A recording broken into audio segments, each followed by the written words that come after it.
Okay, we're gonna get started making bread. This is my evening routine. This is the very beginning step of it. So I have all my equipment out. I've got my glass bowl, my digital scale, my starter, my flour, my recipe, my salt, tools. Step one, I need to feed my starter for the first night.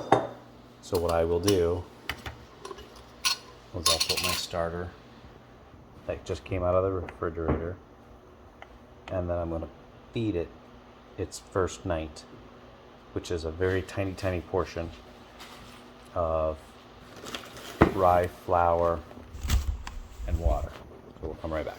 First night, if I start with 12 grams of flour, 12 grams of water, with about 6 grams of starter, which is whatever I've got in the refrigerator, I don't actually worry about that number. I should result in at least 30 grams of starter in tomorrow morning. So then tomorrow morning, I'll take that 30 grams, which is what the second stage is going to be using, along with 59 grams of flour and 59 grams of water. It should produce 148 grams of starter, which my bread recipe needs. So my bread recipe needs 148 grams of flour to make 2 loaves of bread. So this step here is the 2-step. First night, tonight, I will do an initial feeding, and then tomorrow I will do a second feeding, which will then be ready to start making bread about 3 o'clock for me. When I measure this out, I start with the water. So my first step is going to be 12 grams of water, and I'm just going right into the starter lid here. I always start with water because it's the one that can screw up. I mean, I could put too much, so 13 grams. It doesn't matter as long as I have at least 12, so I can add. But what's important is whatever water you add the same amount of flour. So I'm going to zero this out and then add 13 grams of flour. And there we go. So I'll mix this up. Okay, done mixing. It's no big deal. Remember what it was earlier, just a little blob. Not much more. And that's fine. It'll hang out until tomorrow. Now, I'm going to measure the main bowl of the flours that I'm going to use. Okay, 370 degrees, 370 grams all-purpose flour, 370-ish, and 370 grams of this really good whole red wheat flour. So we're at 370-ish. I will add my 15 grams of salt. All right, salt's added. Now, tonight, the purpose of doing this was so that I don't have to do it tomorrow. That should make it more convenient for me. We have our starter ready and running. We have flour mixed up and ready to go. The flour tomorrow, when the starter is ready, will need water. So what I will do right now is I will measure the water that I need for tomorrow, and I will also measure out the flour and the water that's needed for the starter. Oh, you remember the calculations. So for my feeding schedule tomorrow, I need 59 grams of flour, 59 grams of water. I measured my water first. It came out to 63. I don't need to be that detailed, but the important part is whatever weight of water I make, I have to have the same weight of flour. So I measured my water, got 63 grams, therefore I measured my flour to be 63 grams. This stuff will just sit until tomorrow. Here's a quick recap. I did all of this tonight. This is my first night for the purpose of making tomorrow easier.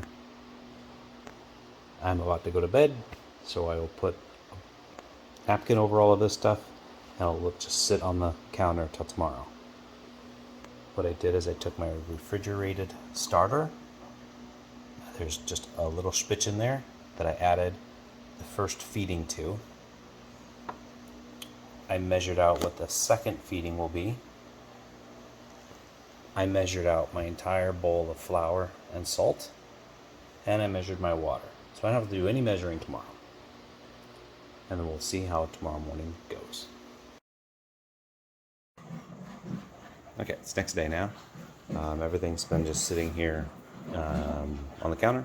And my napkin, and great reveal. Water for this morning, flour for this morning for my starter.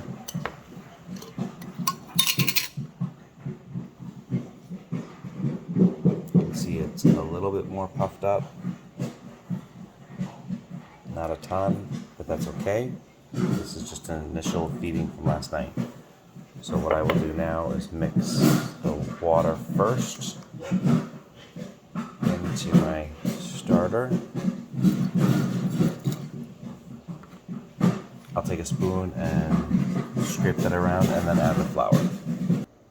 Done. I have mixed the water and the flour together with the little chunk of first feeding of starter, and now it's all packed in there.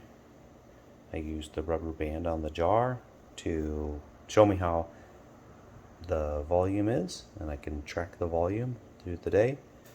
Now this will just sit here for the day. It takes about 6 hours for me, and we'll check back a couple times and we'll see how it goes. So it is right now 8:37. We'll see how it does in a couple hours. So that's looking really good. 12:40, got tons of huge bubbles. What time did I start? 8 something, I have to double check. But this has got lots of really great bubbles. I'm just looking forward to get closer to double, and we'll move on. Yeah, it's 3:40, and double check on our starter. Not a significant volume change, but lots more air bubbles, I think. It's very aerated. So, yep, it's time to start making bread. I've got my scale and a little bowl that I'm going to use to put my starter in. So before I tear out anything, I just put a little bit of water in to help the starter not stick. Turn on my scale. It's going to be zeroed out. I'm going to take my starter. That never did really get to double, but that's all right. I know that it smells good and it's strong. I need 148 grams. So just do a quick stir down. Very thick this time.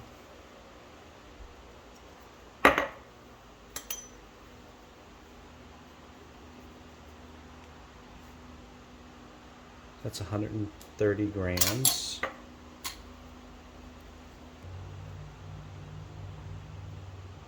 Okay, 148.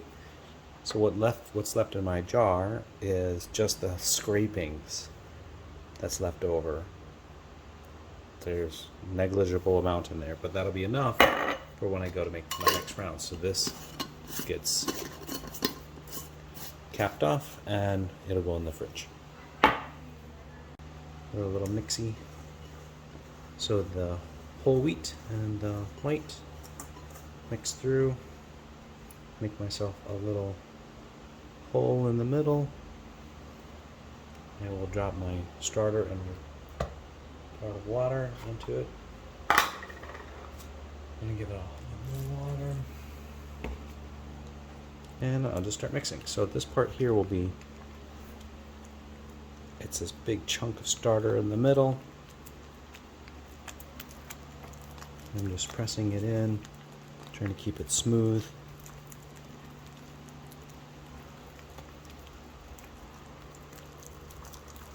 And that's going to be what we do. Okay, I'm just going to keep mixing this all up. I'm going to do a little bit of water at a time and mix.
At this point, all the flour is mixed in.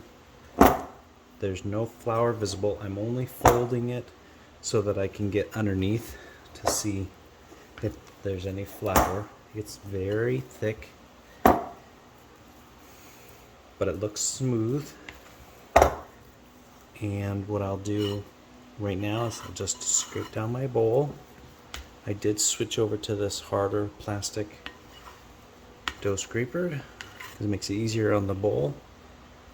And once I clean up this bowl a little bit by doing this little routine here, scrape everything off and set a 30-minute timer. This timer will be to let it rest from the first mix. This is not stretch and fold yet. This is the first mix, and then we rest for 30 seconds. Alexa, set a 30-minute dough rest timer. Rest time, 30 minutes, starting now. 30 minutes are up. Rest of the dough. Now we're gonna stretch it and fold. Just have a little bowl of water. Keep my fingers wet. This first stretch and fold is just whatever you can get. Pull it over. Come around for another corner. I'm just letting it slip through my fingers.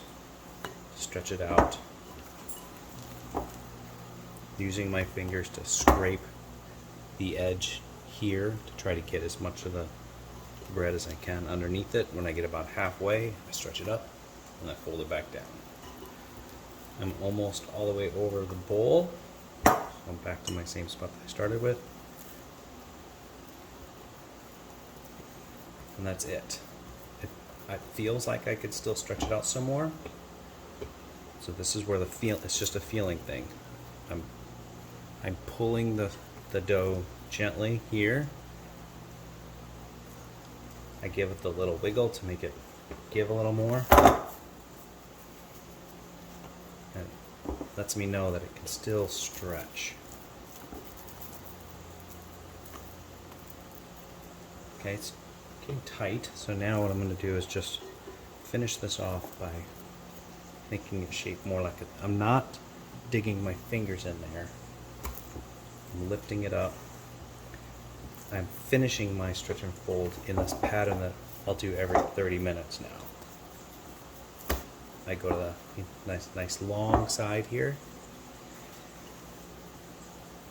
and go back to the front end, folding it over itself,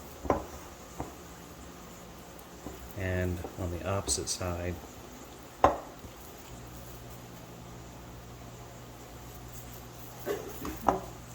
back again.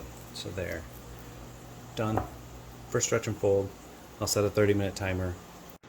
That was the first stretch and fold. Now we'll start working on our second stretch and fold. Wet the hands.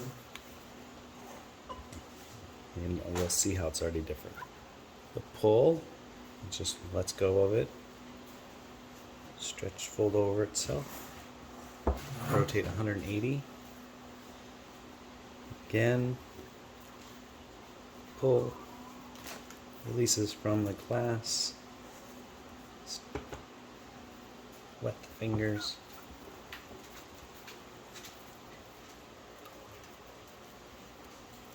And the last one.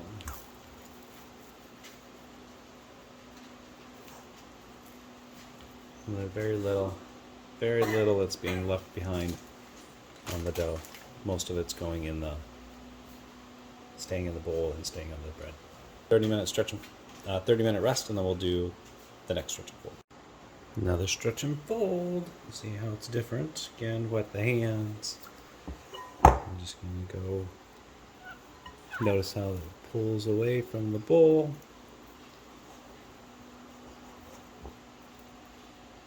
Clean fingers.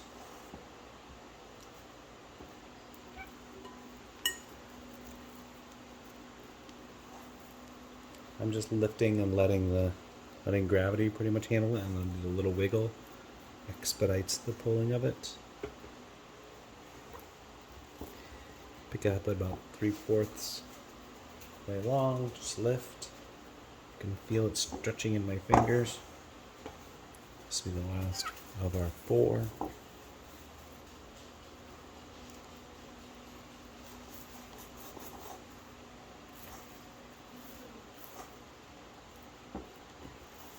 we go. And just because I know we're getting close, I'm going to do a window pane test. So I pinch some, and I'm pulling it out to try to thin it, and it tears really easily. So that'll be for a comparison for when it's done. All right, that is 30 minutes, stretch and fold. See, finishing up our third stretch and fold. I think it was third, maybe fourth. Just pull it off from the side of the bowl again. Folding over on itself.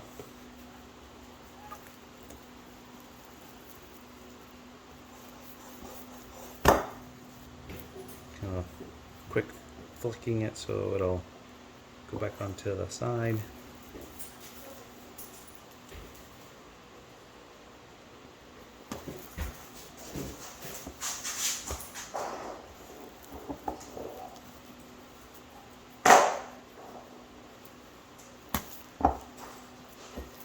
Okay, there's our stretch and folds, but the fingers, do another window pane test. I'm just pulling. Okay, still getting some breaks, so definitely need to do another one. 30 minutes, we'll do another one. Maybe this will be our last stretch and fold. Let's see. Wet hands. I can feel the dough is fluffier under my fingers. Stretch, hold back.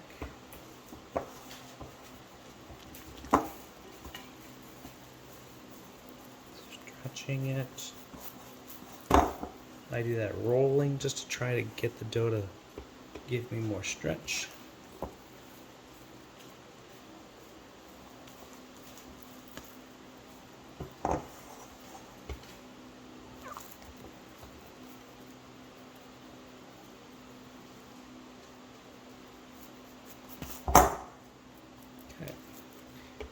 Window pane test again. Again, just pull up some of the dough. Oh, it's still ripping.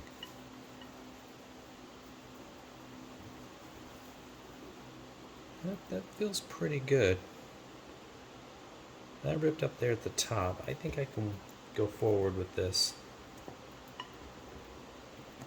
So now, this guy's just going to sit for an hour. That's arbitrary. Just works for me. And then we'll do the next step. 1 hour later. It's been an hour. The dough should be ready. It's bigger, it's fluffier. I'm just going to dust a little flour on top. Dust my area. I'm going to make a big pile off to the side here of flour. That's where I will eventually set my dough. Make a little pile of flour up there for me to work. And then I'm going to take the sticky flour side and set it out. Turn it out onto the counter.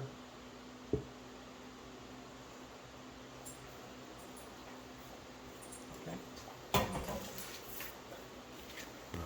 Using the flat edge, I'm going to cut it in half.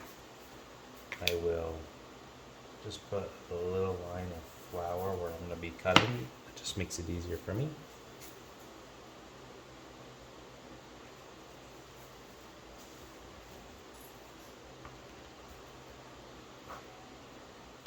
Two pieces of dough.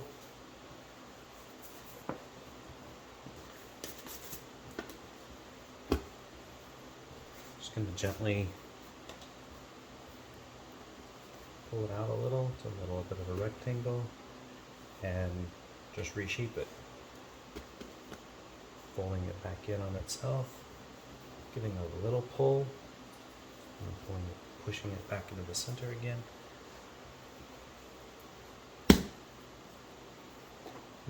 I'm squeezing it in, pulling it back. I'll use my scraper.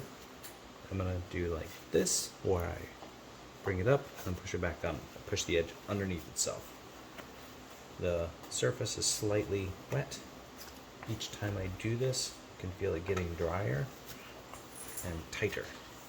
You don't want to go too much, otherwise you'll start ripping this, and so I don't want to rip that. It's done. That's the Preshape. I'm setting it aside. Same thing on the second one. Just got some flour on my fingers.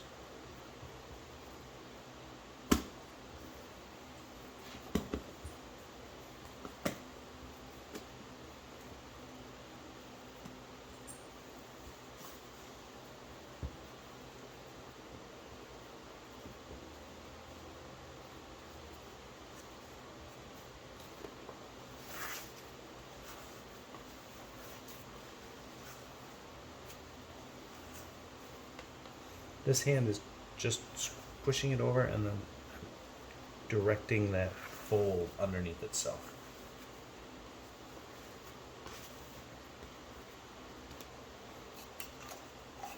My custom shaker. Gonna do a light dusting. Put towels back over it, and they rest for 30 minutes. All right, last step. We're almost done. Got 2 sets of dough. We've got a container of rice flour we'll be using here in a second. Another quick little dusting, not very much, a little bit. Don't go too crazy. Dust my hands. I'm gonna do a little scraping underneath, just to help them come out. I'm gonna flip it upside down. So the sticky side's up now. Do both of them so they can start to rest and relax. And this is your final shaping.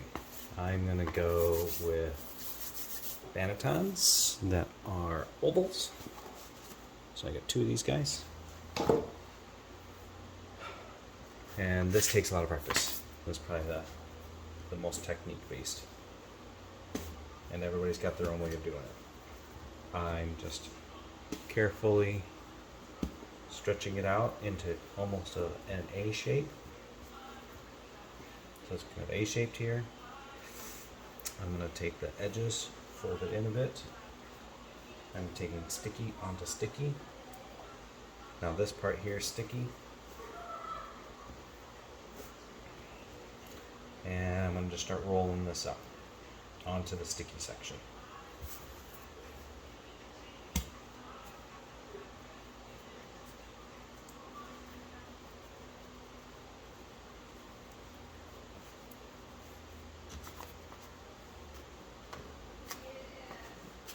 Some people care about this little part. You might want to fix it.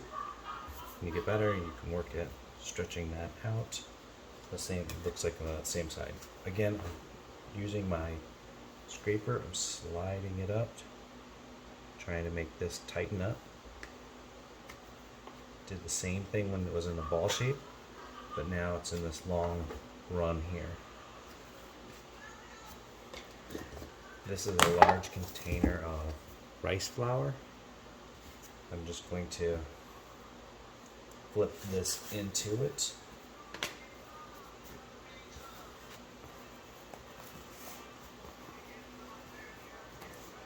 My basket, I don't do anything to the basket because the bread is going to be covered in rice flour. See the bottom half of it.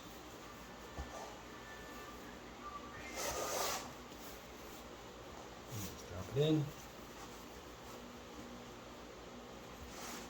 Kind of try to do a little cross stitch. Just try and tighten that edge up again. Admittedly, that's not my favorite part. I'm not very good at that. Alright, try again. Second loaf.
Here you go.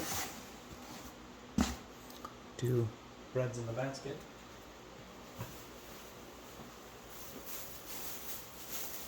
Just take some plastic. These are produce bags. I use the same ones for bread. Into the produce bags, and then I'm done. They will go into the fridge and I will bake tomorrow. Bake day. Now it's time to actually bake the bread. I've got the 2 loaves of bread out from the fridge. Took them out of their plastic. They don't really look any different. I'm going to use a piece of parchment paper. I reused them several times. We'll set the parchment paper over it. And we'll just turn it out onto the paper. Using rice flour. Give it a little sprinkle. I feel this is more about aesthetics. It just looks nicer this way. And then we do our cuts. Keep this first one really simple. I'm just going to go straight down, blades facing straight into the bread. I'm offset to one side a little bit. Nice and deep. The edges you want to check on are right at the edge of the bread on both ends. Just going to go through, make sure it's sliced all the way through.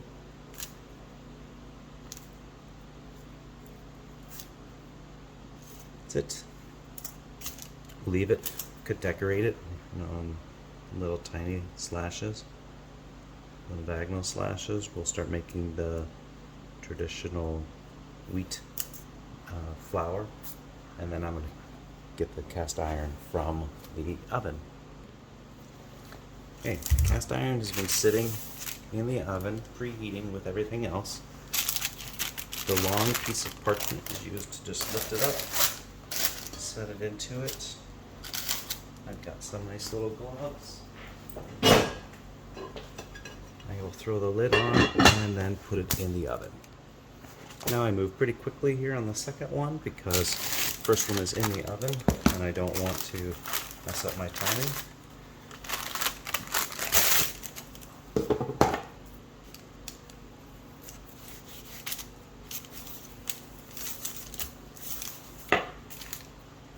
I will do this one just a little bit different.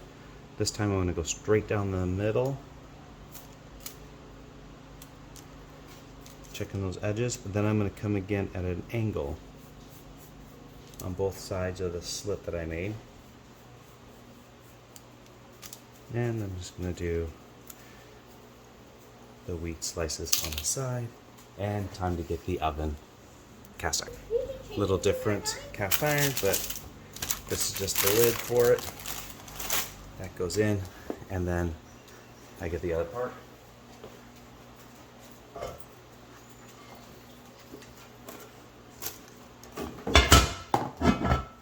Okay, off to the oven. Okay, it's been baking for 20 minutes. Now we're gonna set it down to 350.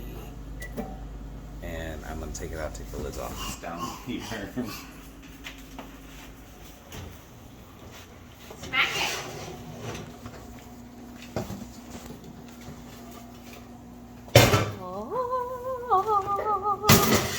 That's the noise it makes when it comes out of the oven.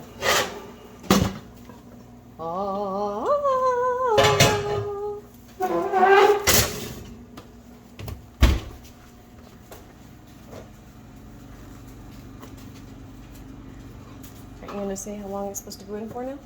20 minutes. Okay, 20 more minutes. Done baking, now it's time to pull it from the oven.